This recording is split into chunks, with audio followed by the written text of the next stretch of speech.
Hi, I'm Jim. Merry Christmas. I'm Elizabeth. And this is the St. John Wine Times. The St. John Wine Times. Today is a very special day. It's Christmas. Is it? Yep. That's great. Liz, I've got a question for you. Do you? Yes, I do.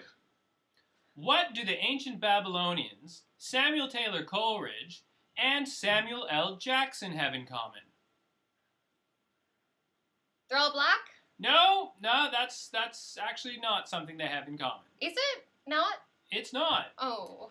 The answer is they've all had Grand Marnier. That's right.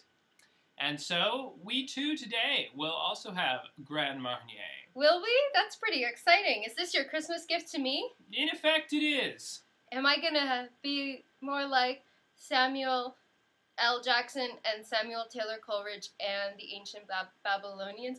I think that actually they all had something to do with snakes, too. Well, that may well be. It may be an effect of having the Grand Marnier. We'll find out. The most serpentine liqueur around.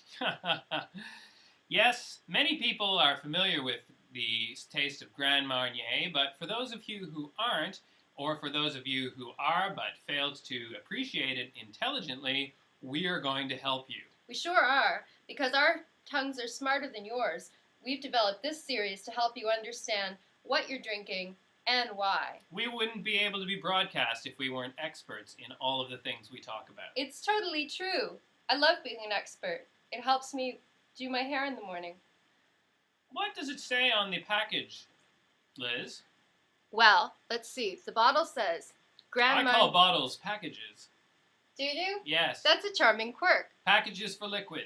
I'll go on. Grand Marnier Cordon Rouge. Liqueur à base de cognac, 51%, et d'essence d'orange amère exotique. Son goût unique, délicat et subtil est apprécié pour sur glace ou en cocktails.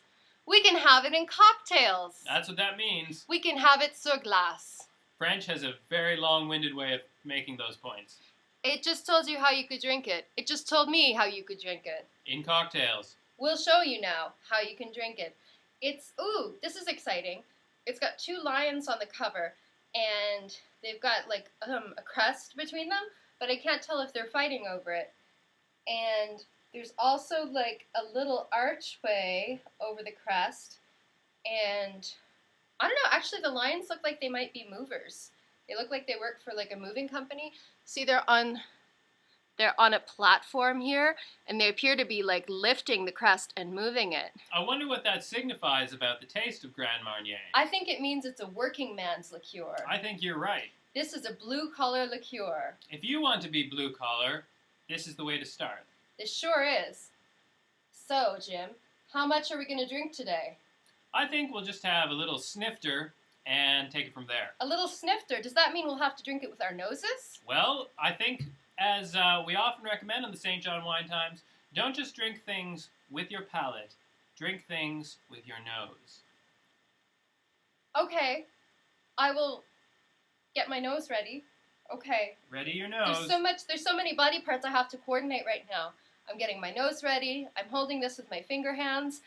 And of course, my stomach is waiting in the wings. I'm also holding it with my finger hands. And I forgot, I was even speaking during that whole thing, so my teeth and tongues were working hard. Oh, this is getting hard. Here we go. It's tough to coordinate your teeth and tongues. Oh my goodness, is it ever? There we go. Out it goes, like some amber waterfall. Now, we've seen a lot of amber-colored drinks in the St. John Wine Times this season. But don't think we're drinking just piss. Don't think that at all. No. Because what we have here is slightly different colored amber. I would say kind of a beige with... Beige? Looks a bit like one of those orange-flavored drinks. One of those orange-flavored drinks? Oh my God, I think you might be right. In fact... Now, you and I know because we've already looked at the label, but what Jim doesn't realize is that the label says triple ... Industrial Labor Alliance, placard, archway, ... orange. What are you saying to the audience, Liz?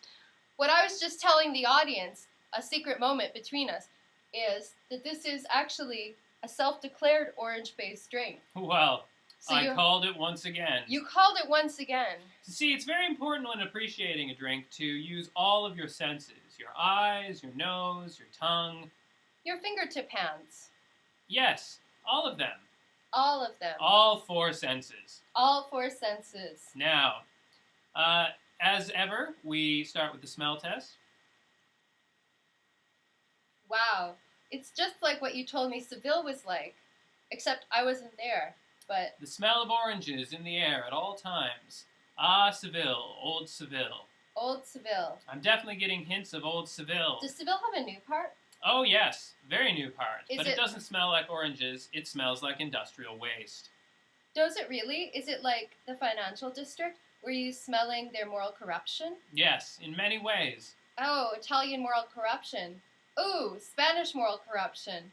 Oh, goodness, that was such a mistake. Oh, well, it's Christmas, and Christmas is a time for mistakes. If you want some escape from corruption and other kinds of mistakes, I would say smell some of this. You'll be brought back to a simpler time in the old world where things were cleaner, the air was fresher, and people were kinder. We were just out in the fresh air, Jim, weren't we? We were. It was fresh and cool. But I'd say it was actually cold. this is more warm and tropical. I'd say that in addition to Old Seville, I can certainly smell hints of perfume.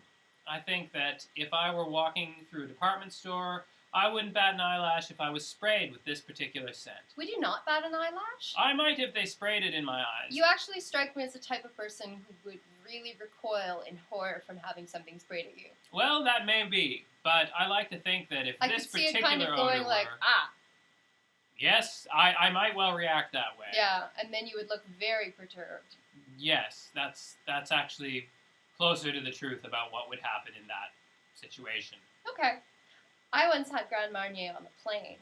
I had it 30,000 feet above the air, or in the air, above the people, above the oranges, above you, plebs. It depends on what area of sea level that they're at. Was I maybe having it above seals? I guess I meant sea level, but they could well have been seals. Seal level. It's what it means to me. Anyway, yeah, I think I was having it at 30,000 feet above sea level. Anyway, and it tasted pretty good in the air, but now I'm kind of interested to see how it'll taste down in the air. It'll probably taste very different. Do you think so? Let's give it a go. Okay, here we go.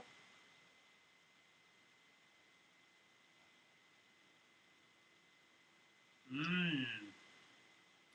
That's a stealthy flavor. What would you consider stealthy about that, Jim? Well, I would say that it sneaks right up on you, smoothly going down your palate and making a little witty remark and winking as it goes by. I considered it about as subtle as Dame Edna. Oh, really? Yes. What would you compare the flavor to? I'd probably compare the flavor to, let me see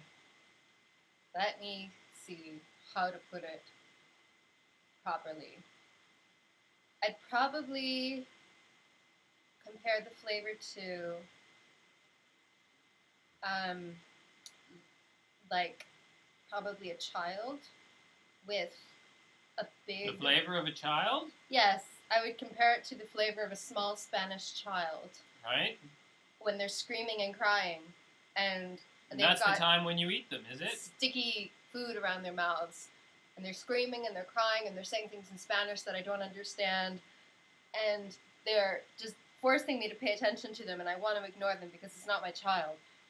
And then suddenly I turn and I look, and I see an orange grove, and I leave the child and I run to the orange grove, and I hide in there.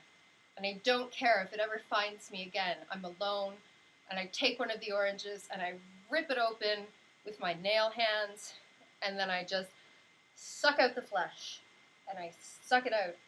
And then, all of a sudden, I'm back in Canada, sitting in front of the fire.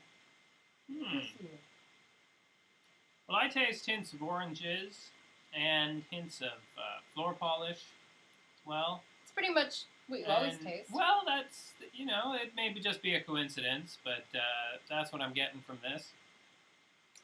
I find that every time I take a sip, it makes me contort my face and like stretch it out because there's so much flavor that I feel like I have to move my mouth and my tongue around to fit it all in.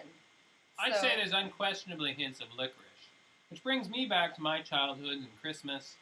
Christmas parties where we'd be given candy that would include licorice. Really? Were we given licorice as children? I was at Christmas parties, bags of candy, including licorice.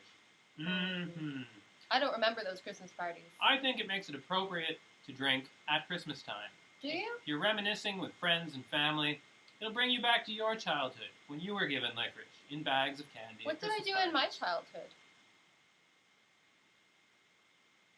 I don't remember. I don't remember either. I'm not sure if I had one. Oh, Well, there you have it. Assuming you had a childhood, Grand Marnier is the Christmas drink for you. I think you missed the N there. It's Grand Marnier. Well, both, I would say, are adequate drinks for you. I would give this Quay Christmas drink a 7. Quay Christmas drink. Yes, it's Latin. What does Quay Christmas drink mean?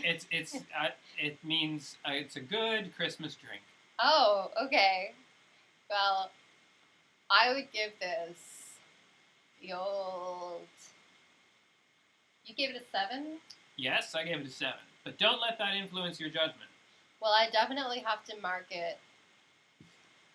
I definitely have to mark it lower than yours because I don't think I like it as much as you do. Oh, really?